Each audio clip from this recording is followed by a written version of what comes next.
Season 4 ഞെട്ടിക്കുന്ന ക്ലൈമാക്സിന് ശേഷം Hawkins നഗരം പൂർണ്ണമായും താറുമാറായ അവസ്ഥയിലാണ് എപ്പിസോഡ് ആരംഭിക്കുന്നത്. വെഗ്നെ സൃഷ്ടിച്ച ഭീമാകാരമായ റിഫ്റ്റുകൾ നഗരത്തെ നാലായി പിളർന്നിരിക്കുന്നു.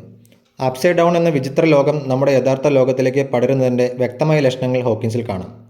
ഈ സാഹചര്യത്തിൽ ഗവൺമെൻറ് നഗരത്തെ സൈനിക നിരീക്ഷണത്തിലാക്കി ഒരു സൈനിക ക്വാറന്റൈൻ പ്രഖ്യാപിക്കുന്നു.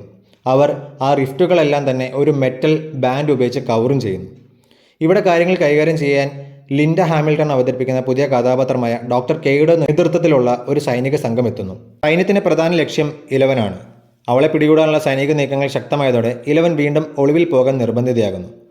അതേസമയം വിൽ ബയേഴ്സിനെ ചുറ്റിപ്പറ്റിയാണ് ഈ സീസണിൻ്റെ പ്രധാന കഥാതന്തു വികസിക്കുന്നത്.